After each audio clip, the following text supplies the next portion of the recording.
vous connaissez ce moment où vous réalisez que la nouvelle passion de votre mari pour le jardinage ne consiste pas à cultiver des hortensias primées, mais à s'occuper de tout le reste d'une autre femme? Ouais, c'est ma vie en ce moment. Apparemment, Thibaut Dubois, mon mari depuis 18 années glorieuses et broyeuses d'âme, a décidé d'élargir ses horizons horticoles dans le jardin de Capucine David.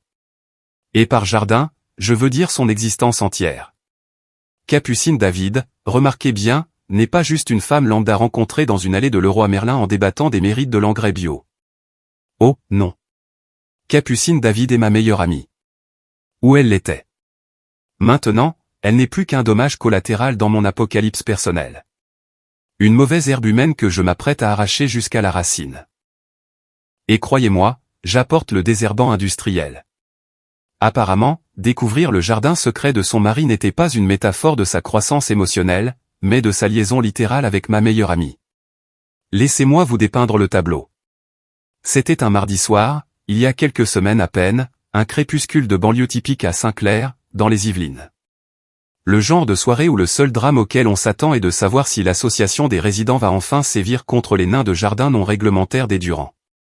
Thibaut, mon mari si prévisible, est entré en fredonnant un air que je ne reconnaissais pas, et sentant distinctement la lavande, pas son Scorpio habituel ou peu importe le parfum viril dont il s'aspergeait d'habitude.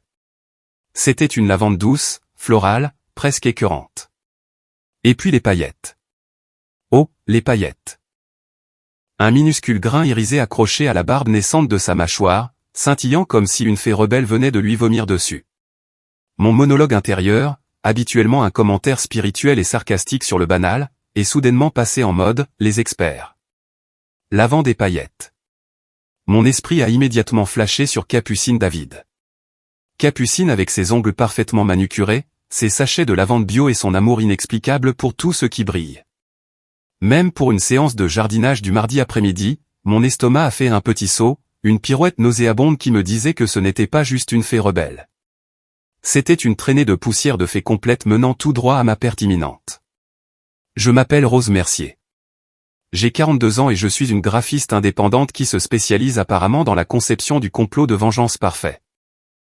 Pendant 18 ans, j'ai été Madame Thibaut Dubois, vivant le rêve pavillonnaire dans notre maison de banlieue parfaitement beige, élevant nos deux adolescents parfaitement normaux, Alice, 16 ans, et Lucas, 14 ans. Nous avions la totale, là et bien taillée, le garage pour 2 voitures, les vacances annuelles en famille à Disneyland Paris, tout le tralala, et maintenant. Maintenant je fixais une trahison parfumée à la lavande et pailletée qui ressemblait à un mauvais rebondissement de comédie romantique. Mais voilà le truc avec moi. Je ne fais pas dans les larmes. Je fais dans la stratégie. Je ne joue pas à la victime. Je fais dans la justice poétique servie avec un accompagnement de sarcasme cinglant. Et je vous promets, cette histoire ne parle pas de moi pleurant dans un pot de Häagen-Dazs. Il s'agit de moi orchestrant une symphonie de chaos, un démasquage public si délicieusement humiliant qu'il ferait pleurer de joie un producteur de télé-réalité. La question n'était pas de savoir si j'allais les exposer, mais comment. Et oh, avais-je un plan si sournois, si parfaitement français dans sa brutalité bourgeoise. Il méritait sa propre émission spéciale sur Netflix. La première pensée après la vague initiale de nausée fut, est-ce une blague? Est-ce qu'on me fait marcher? Mais les paillettes ne bougeaient pas, et l'odeur de lavande s'accrochait à lui comme un costume bon marché. J'ai fait ce que toute femme qui se respecte dans ma position ferait. Je suis passé en mode détective à part entière. Non, je n'ai pas engagé de détective privé. J'avais mieux. Une vie entière à connaître les habitudes prévisibles de Thibaut et celles encore plus prévisibles de Capucine. De plus, j'avais accès à leur calendrier Google partagé, que, béni soit leur cœur d'infidèle, ils n'avaient pas pris la peine de rendre privé. Il s'avère que les appels clients tardifs de Thibaut coïncidaient souvent avec les retraites de yoga de Capucine ou les réunions du club d'histoire de Cyril, son mari. Les pièces du puzzle, autrefois éparpillées et apparemment sans rapport, s'assemblaient maintenant avec la précision terrifiante d'une infographie parfaitement conçue. Et l'image qu'elle peignait, un chef-d'œuvre d'infidélité conjugale encadré par les pétunias primées de ma soi-disant meilleure amie. Mon étape suivante, confirmer les détails. Parce que si j'allais faire exploser ma vie, j'allais le faire avec un impact maximal et zéro dommage collatéral pour ma propre réputation. Ce n'était pas seulement une question de vengeance. C'était une question de me réapproprier mon récit. Et croyez-moi, le récit était sur le point de devenir pimenté. Les jours suivants furent un flou de décontraction calculée. « Oh, Thibaut, tu sens si frais », disais-je en inspirant profondément, un sourire en coin subtil jouant sur mes lèvres. Il se contentait de grogner, inconscient, pensant probablement que j'appréciais enfin son nouvel engagement envers l'hygiène personnelle. Pendant ce temps, je recoupais ces réunions tardives avec les courses soudaines de Capucine. Tout était là, étalé comme une carte au trésor de banlieue, sauf que le trésor était un tas géant et fumant de trahison. Il se retrouvait au bistrot du Chêne, un endroit pittoresque et légèrement trop cher du centre-ville, connu pour ses plateaux de fromages artisanaux et ses isoloirs discrets. Tellement cliché. J'ai presque levé les yeux au ciel si fort qu'ils auraient pu rester coincés. L'idée de chuchotant des mots doux au-dessus d'une planche de charcuterie pendant que j'étais à la maison, m'assurant qu'Alice finissait ses devoirs de maths et que Lucas ne mettait pas le feu à la cuisine avec ses expériences de physique-chimie, suffisait à me donner envie d'acheter un lance-flamme. Mais ce n'était pas mon style. Mon style, c'était la précision chirurgicale. Mon style, c'était de leur faire regretter chaque moment parfumé à la lavande et saupoudré de paillettes. Je me suis souvenu d'une conversation avec Capucine la semaine dernière seulement. Elle se plaignait de Cyril, son doux et inconscient mari professeur d'histoire, disant qu'il était si ennuyeux et qu'il corrigeait toujours des copies. Elle a même mentionné qu'elle avait juste besoin d'un peu d'excitation. Oh, ma chérie, tu es sur le point d'avoir un feu d'artifice complet. Je me suis aussi souvenu qu'elle avait toujours eu l'esprit un peu compétitif, essayant toujours de faire mieux que moi. Que ce soit sa pelouse parfaitement entretenue ou son fil Instagram parfaitement organisé, ce n'était pas seulement à propos de Thibaut. C'était à propos de Capucine, la femme qui avait partagé mes secrets les plus profonds, mes triomphes, mes échecs, partageant maintenant le lit de mon mari. L'audace pure et simple. Mon sang ne bouillait pas. Il glaçait, se cristallisant en un éclat de glace parfaitement tranchant, prêt à percer leur petite bulle d'amour. J'ai passé des heures sur mon ordinateur portable, non pas à concevoir des logos, mais à concevoir leur chute. J'ai méticuleusement vérifié leurs horaires, recoupant leurs moments de solitude avec les engagements connus de Cyril. Cyril, béni soit son cœur naïf, était une créature d'habitude. Chaque vendredi soir, il avait son ciné-club sur les civilisations anciennes avec ses amis passionnés d'histoire au centre culturel. C'était mon ticket d'or. C'était la fenêtre de tir. C'était le moment où je transformerais leur rendez-vous secret en spectacle public. Parce que si vous devez être une catastrophe ambulante en banlieue, autant que ce soit un accident de train visible par tout le monde. Je n'allais pas seulement vendre la mèche. J'allais balancer toute la théière, brûlante, directement à leur visage. Et j'allais apprécier chaque goutte. Le décor était planté. Les acteurs étaient, sans le savoir, en position. Et moi, Rose Mercier, j'étais sur le point de diriger la pièce la plus dramatique et la plus sombrement comique de leur vie. Les jours précédant le jour J, ou comme je l'appelais affectueusement, l'Apocalypse pour les David et les Dubois, furent une masterclass en art de la performance passive-agressive. Thibaut, irradiant toujours cette faible aura de lavande, demandait parfois, « Tout va bien, chérie ?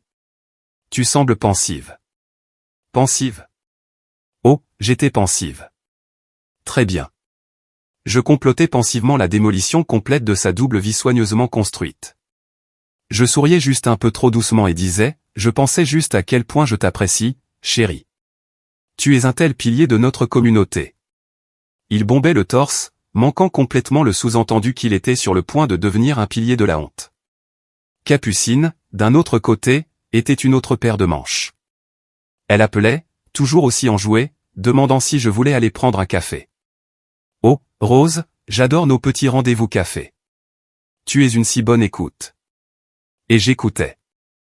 J'écoutais ses plaintes à propos de Cyril, à propos de son syndrome du nid vide. Alice et Lucas étaient toujours fermement dans le nid, merci beaucoup. Et à propos de la façon dont elle se sentait invisible. Invisible. Ma chérie, tu es sur le point d'être vue par tout le monde dans un rayon de 5 mètres, y compris ton mari sans méfiance. J'opinais du chef, sirotais mon café glacé et offrais de vagues platitudes de soutien comme « Oh, Capucine, tu es une force de la nature. » Intérieurement, je l'imaginais comme une force de la nature sur le point d'être frappée par un ouragan de catégorie 5. C'était de la pure Schadenfreude. Les micro-agressions, autrefois subtiles, ressemblaient maintenant à des enseignes au néon clignotant, trompeurs, chaque fois qu'il parlait. Thibaut se plaignait de mon manque de spontanéité. Capucine déplorait la façon dont certains mariages perdent simplement leur étincelle. Je me contentais d'opiner. Un sourire serein plaqué sur mon visage, sachant que leur étincelle était sur le point d'allumer un feu de poubelle aux proportions épiques. J'ai même commencé à laisser de petits indices dans la maison juste pour voir si Thibaut remarquerait. Un seul sachet de lavande oublié sur sa table de nuit. Une petite pincée de paillettes presque invisible sur son fauteuil préféré. Il ne l'a pas fait. Pas une seule lueur de reconnaissance. Les hommes, bénis soient leurs cœurs inconscients. C'était presque comique, son aveuglement total face à l'accident de train imminent. Mes enfants, Alice et Lucas, étaient heureusement inconscients du mélodrame conjugal qui se déroulait autour d'eux. Alice était absorbée par ses danses TikTok et ses vœux Parcoursup, tandis que Lucas était plongé dans sa dernière obsession de jeux vidéo. Leur innocence était un bouclier les protégeant du nuage toxique de la trahison qui planait sur notre maison. Et cela, plus que tout, a alimenté ma résolution. Ce n'était pas seulement à propos de moi. C'était à propos de protéger leur sentiment de stabilité, même si cela signifiait faire exploser les fondations pour les reconstruire plus solides. Le plan était simple, élégant et totalement dévastateur. J'ai choisi un vendredi soir, le 22 août. Le bistrot du Chêne, 19h. Leur heure habituelle, leur table habituelle, selon mes recherches méticuleuses. J'ai ensuite appelé Cyril Joly, le mari de Capucine. Cyril, chérie, c'est Rose. Écoute, Thibaut et moi pensions essayer ce nouveau bistrot, le Chêne, ce vendredi, et nous avons pensé, ne serait-ce pas simplement divin si nous en faisions un double rendez-vous? Tu sais, juste comme au bon vieux temps. Cyril, béni soit son âme de professeur d'histoire sérieux, était ravi. Oh, Rose, ça a l'air merveilleux. Capucine disait qu'elle avait besoin d'une soirée dehors, et mon ciné-club sur les civilisations anciennes est annulé cette semaine. Timing parfait. Il vibrait pratiquement d'excitation. J'ai presque ressenti une pointe de culpabilité. Presque. Mais ensuite je me suis souvenu de la lavande et des paillettes, et la pointe a disparu, remplacée par une résolution d'acier. Et Cyril, ai-je ajouté, baissant la voix d'un ton conspirateur. Capucine peut être un peu sensible, n'est-ce pas? Et toute cette histoire est un peu compliquée, alors que dirais-tu d'en faire une surprise pour elle? Juste un dîner décontracté. Pas d'anxiété préalable, tu sais, genre, oh, regarde qui est là. Cela pourrait lui permettre de digérer la chose plus facilement. Moins conflictuel, plus organique. Je goûtais pratiquement l'ironie. Alors, ne lui dis rien, d'accord? Et peut-être que tu pourrais me retrouver juste devant le bistrot à, disons, 18h55. Thibaut est généralement un peu en retard, tu sais comment il est avec ses appels importants, pour qu'on puisse prendre une bonne table ensemble. C'était crucial. J'avais besoin que Cyril entre avec moi, pas qu'il erre seul et rate potentiellement la grande révélation. Le jour du grand spectacle, j'ai ressenti un étrange mélange de nervosité et d'exaltation. C'était comme se préparer pour une présentation majeure, mais au lieu d'un PowerPoint, je livrais un drame en direct et non scénarisé. Je me suis habillé soigneusement, une robe noire élégante qui criait « Je suis ici pour récupérer ce qui est à moi », pas « Je suis une épouse au cœur brisé ». Mes cheveux étaient parfaitement coiffés, mon maquillage impeccable. Je ressemblais à une femme qui avait sa vie en main, même si elle était sur le point d'exploser en 1 million de morceaux. Thibaut, inconscient comme toujours, a complimenté ma robe. « Tu vas quelque part de chic, chérie ?» a-t-il demandé en attrapant ses clés, se préparant clairement pour son propre rendez-vous chic. « Oh, juste une sortie », ai-je répondu, une lueur malicieuse dans les yeux. On ne sait jamais sur qui on peut tomber. Il a juste gloussé, pensant probablement que j'allais à une soirée entre filles au country club. J'ai conduit jusqu'au bistrot du Chêne, mon cœur faisant un petit tango dans ma poitrine.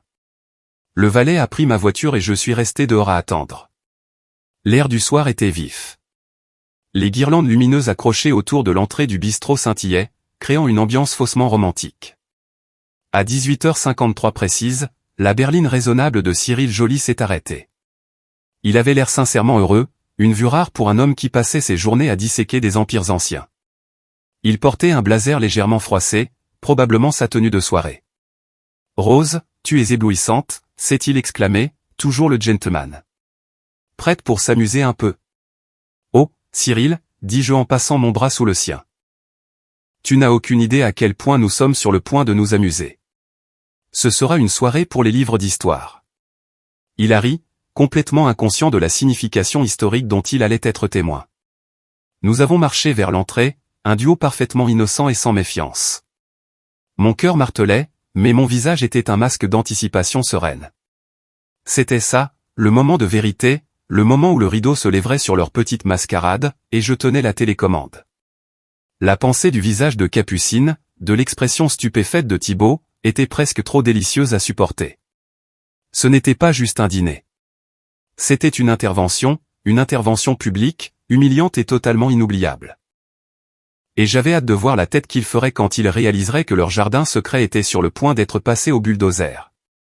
Alors que Cyril et moi entrions dans le bistrot du Chêne, le doux murmure des conversations et le cliquetis des verres remplissaient l'air. Mes yeux, cependant, étaient focalisés comme des lasers. J'ai scanné la salle, au-delà des couples nichés dans des banquettes confortables, au-delà du bar où quelques célibataires tentaient d'avoir l'air sophistiqués, et puis je les ai vus. Table 5, nichée dans un coin faiblement éclairé, exactement comme je l'avais prédit. Thibaut, ayant l'air bien trop à l'aise, penché au-dessus de la table, sa main reposant sur celle de Capucine, et Capucine, gloussant, la tête rejetée en arrière, son écharpe lavande signature drapée artistiquement autour de son cou. Il ressemblait à quelque chose sorti d'un mauvais téléfilm sur M6. Tout en lumière douce et chuchotements illicites. Mon monologue intérieur est passé à la vitesse supérieure. Oh, vous deux êtes juste précieux, comme deux tourtereaux, totalement inconscients qu'un faucon est sur le point de piquer et d'arracher vos vers. Cyril, toujours inconscient, tira doucement sur mon bras. Devrions-nous trouver une hôtesse, Rose, demanda-t-il, la voix enjouée. Non, Cyril, dis-je, un sourire qui n'atteignait pas tout à fait mes yeux jouant sur mes lèvres. Je crois que je vois notre table juste là-bas. Je l'ai dirigée très subtilement vers la table 5. À chaque pas, mon rythme cardiaque s'accélérait, un solo de batterie montant crescendo. Je pouvais presque entendre la musique dramatique enfler. C'était mieux que n'importe quelle émission de télé-réalité. C'était ma télé-réalité, et j'étais la productrice exécutive. Alors que nous approchions, Capucine a levé les yeux en premier. Ses yeux, habituellement si brillants et pleins de joie banlieusarde, s'écarquillèrent dans un hoquet digne d'un dessin animé. Son sourire vacilla, puis disparut complètement, remplacé par un regard d'horreur abjecte. Thibaut, plus lent à la détente, suivit son regard. Son visage, habituellement si composé et confiant, passa d'une agréable nuance de rose à un blanc fantomatique. Sa mâchoire tomba, et il ressemblait à un poisson hors de l'eau, cherchant de l'air. C'était un chef-d'œuvre de panique humaine, et j'ai savouré chaque milliseconde. Thibaut ? Capucine, dit Cyril, la voix empreinte de confusion, un léger froncement de sourcils plissant son front. Quelle coïncidence. Nous étions juste sur le point de nous asseoir. C'est drôle de vous rencontrer ici. Il rayonnait, manquant complètement les regards mortels que Thibaut et Capucine échangeaient. La communication silencieuse et frénétique de deux cerfs pris dans les phares. J'ai serré doucement le bras de Cyril. Oh, ce n'est pas une coïncidence, chérie, ronronnai-je, ma voix dégoulinant d'une douceur mielleuse. J'ai invité Cyril ici pour un petit double rendez-vous surprise. N'est-ce pas, Thibaut ? J'ai tourné mon regard vers mon mari, mes yeux verrouillés aux siens, un défi silencieux dans leur profondeur. Il avait l'air d'avoir vu un fantôme. Un fantôme très bien habillé et très en colère. Capucine, toujours actrice, a essayé de se reprendre. Rose. Cyril, quelle surprise. Nous étions juste en train de prendre des nouvelles. Thibaut me parlait justement de son nouveau client. Sa voix était un murmure tremblant, ses yeux dardant entre moi et Thibaut, une supplique frénétique pour qu'il joue le jeu. Mais Thibaut était figé, un cerf dans les phares, son cerveau apparemment en court-circuit. Cyril, cependant, commençait à assembler les pièces. La façon dont la main de Thibaut était encore sur celle de Capucine. La façon dont Capucine hyperventilait pratiquement. La façon dont je les regardais avec l'intensité d'un prédateur. Son sourire innocent s'est lentement effacé, remplacé par un regard de compréhension naissante, puis d'incrédulité, puis d'une rage lente et bouillonnante. Prendre des nouvelles, répéta-t-il, la voix dangereusement basse. Il regarda la main de Capucine, toujours entrelacée avec celle de Thibaut, puis de nouveau leur visage.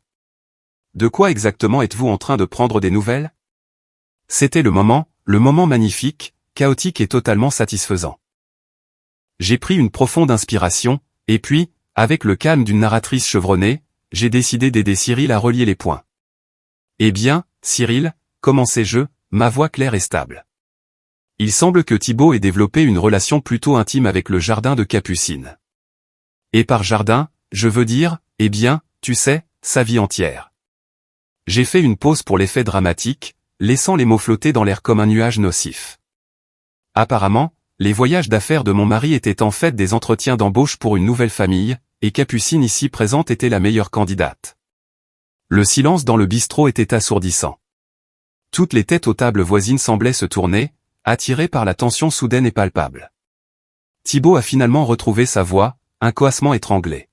« Rose, qu'est-ce que tu fais ?»« Oh, je ne fais que cracher le morceau, chérie, répondis-je, un sourire méchant s'étendant sur mon visage. Et c'est brûlant. Tu ne trouves pas, Capucine ? Ou devrais-je dire lavande ? J'ai insisté sur le dernier mot, regardant Capucine tressaillir visiblement. Les paillettes sur le col de Thibaut, que j'avais subtilement projetées sur lui plus tôt, semblaient scintiller dans la pénombre, une minuscule balise incriminante. Cyril, béni soit son cœur, était encore en train de traiter l'information. Il a regardé Capucine, sa femme depuis 15 ans, la mère de ses enfants, la femme en qui il avait une confiance implicite. Puis il a regardé Thibaut, son voisin, son ami, l'homme avec qui il avait partagé des soirées foot, et puis le barrage a cédé. Son visage, habituellement si doux, s'est tordu en un masque de pure fureur. Capucine, est-ce vrai ? Est-ce que tu couches avec Thibaut ? Capucine a éclaté en sanglots, une démonstration pathétique et théâtrale. Cyril, non. Ce n'est pas ce que ça a l'air. Rose exagère. Exagère ? J'ai ricané, un seul sourcil parfaitement manucuré se harquant. Oh, ma chérie. Je ne fais que commencer. Dois-je sortir les invitations du calendrier Google pour tes retraites de yoga qui coïncidaient avec les réunions clients tardives de Thibaut ? Ou peut-être les relevés de cartes de crédit pour les dîners d'affaires dans ce même bistrot ? Ou peut-être pouvons-nous parler du parfum à la lavande et des paillettes qu'il rapporte à la maison ? Parce que laisse-moi te dire, mon cher mari ne sent généralement pas comme si une usine de bougies de grâce avait explosé sur lui. Cyril, maintenant totalement enragé, s'est levé, renversant sa chaise dans un grand fracas. Tu m'as trompé avec lui ? Il pointa un doigt tremblant vers Thibaut, qui s'aplatissait maintenant sur son siège, l'air totalement pathétique. C'était le beau chaos que j'avais imaginé. L'humiliation publique absolue et pure. C'était mieux que je n'aurais jamais pu le prévoir. Et le meilleur, c'est que je n'avais pas élevé la voix. Je n'avais pas versé une seule larme. J'étais juste une femme calme et posée racontant la chute absurde de deux personnes totalement stupides. Le spectacle venait juste de commencer, et le public, à la fois prévu et accidentel, était captivé. C'était le genre de drame dont on parlerait à chaque réunion parents-prof et brunch du country club pour les années à venir. Et moi, Rose Mercier, j'étais la star. Le bistrot a explosé. Cyril, un homme habituellement aussi doux qu'un bibliothécaire, s'est transformé en taureau furieux. Espèce de serpent, a-t-il hurlé à Thibaut, sa voix résonnant dans le silence stupéfait qui était tombé sur le restaurant. Tu es venu chez moi, tu as mangé les gratins de mes repas de quartier, et puis tu as souillé mon mariage. Il s'est jeté à travers la table, attrapant Thibaut par les revers de son costume hors de prix. Thibaut, encore sous le choc, ne pouvait que bafouiller. Écoute, Cyril, attends. Parlons de ça. Parler de quoi, Thibaut, rugit Cyril, le visage rouge écarlate. De la façon dont tu cultivais un jardin secret dans celui de ma femme. Eh bien, tu sais, pendant que je corrigeais des copies et que je pensais que tu étais mon ami. Il a ponctué sa phrase en repoussant Thibaut dans son siège, en voyant valser une corbeille à pain. Capucine, pendant ce temps, s'était dissoute dans un effondrement complet fait de morve et de larmes. Cyril, s'il te plaît, ne fais pas de scène, gémissait elle, essayant d'attraper son bras. Une scène ? Cyril tourna sa fureur vers elle. Tu penses que c'est une scène, Capucine ? Et la scène que tu as faite dans mon dos avec lui ? Il gesticula sauvagement vers Thibaut, qui tentait maintenant de se rendre invisible sous la table. Moi, Rose Mercier, je me tenais là, une image de calme serein au milieu du chaos, comme un chef d'orchestre admirant son orchestre. J'ai même pris une gorgée d'eau dans un verre voisin juste pour souligner mon détachement. Oh, ne t'inquiète pas, Capucine, dis-je, ma voix calme coupant ses histrionismes. La scène ne fait que commencer. Je crois qu'il y a un serveur qui se dirige vers nous. Peut-être qu'il peut nous apporter du pop-corn. Un serveur, en effet, se précipitait vers nous, l'air totalement déconcerté. D'autres convives nous fixaient ouvertement, certains avec leur téléphone sorti, diffusant probablement en direct le drame de banlieue. C'était mieux que n'importe quel épisode des Real Housewives de Saint-Clair.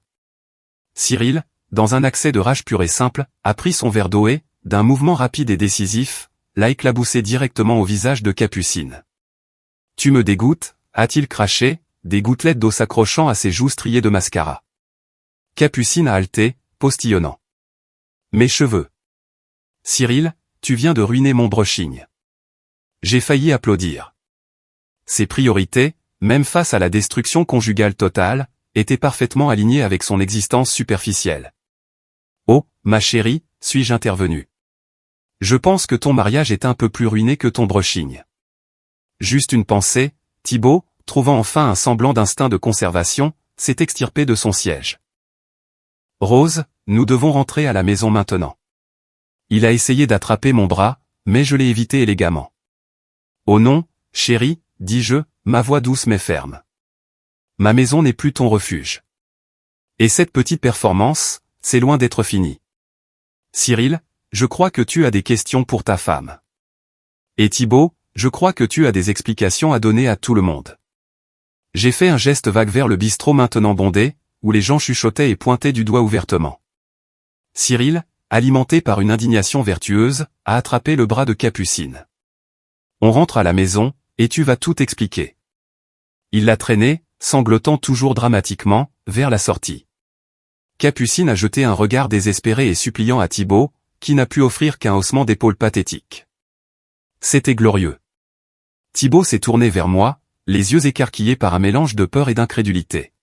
« Rose, comment as-tu pu faire ça ? » « Comment j'ai pu faire ça ?» répétai-je, un sourire lent et froid s'étendant sur mon visage. « Oh, Thibaut, tu es vraiment un cas. Tu penses que je suis la méchante ici ? Tu penses que je suis celle qui a brisé nos vœux ?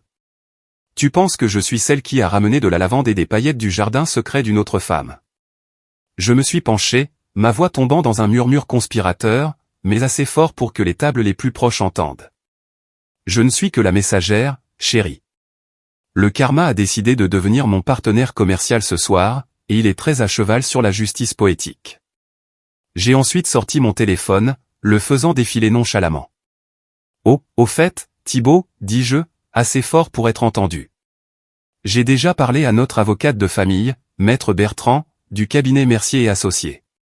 Elle est assez excitée par les preuves que j'ai rassemblées.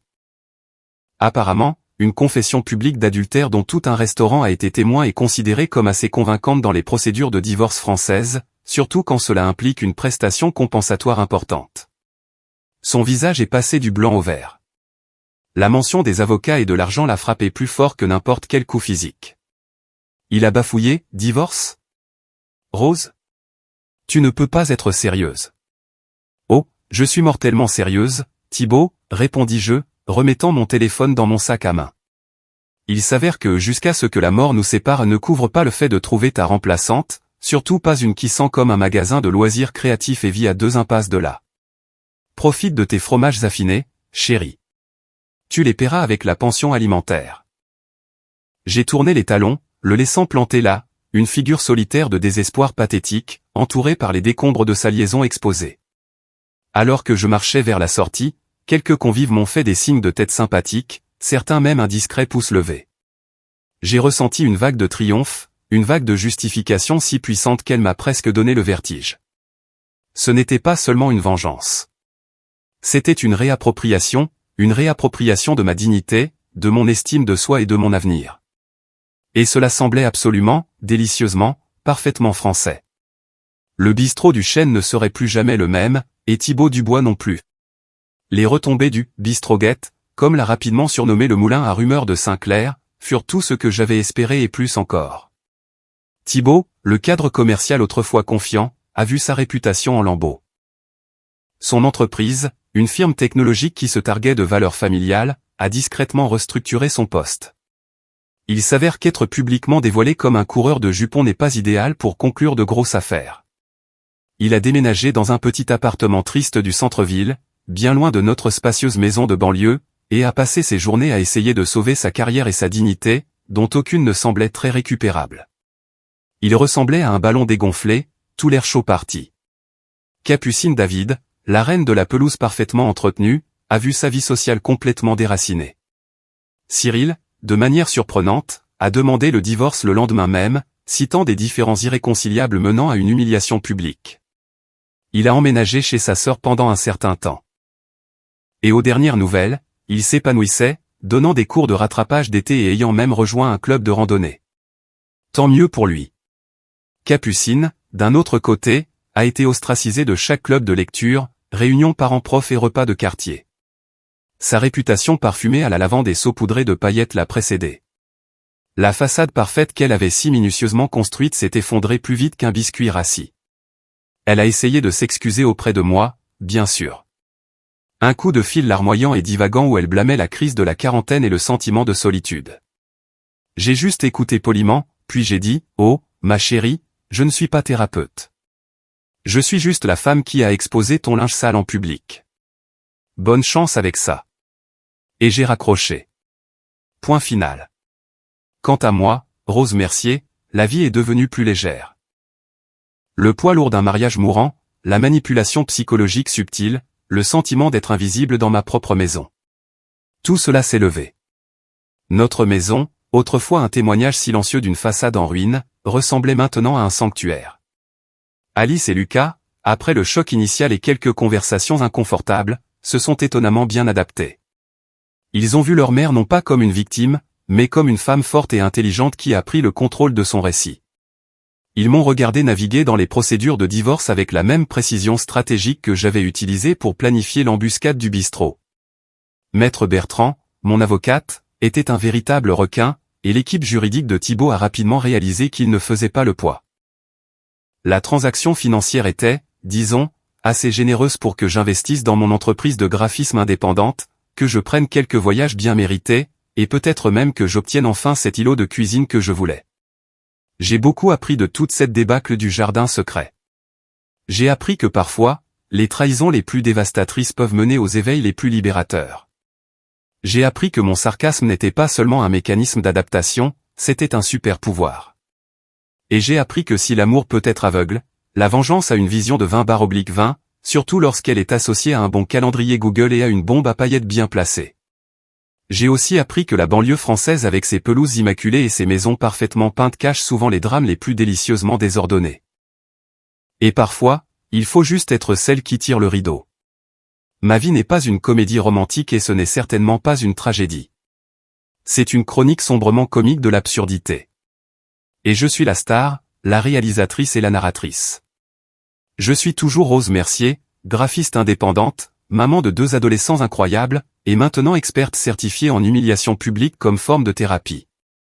Je vis toujours à Saint-Clair, dans les Yvelines, mais maintenant je passe devant le bistrot du Chêne avec un sourire complice.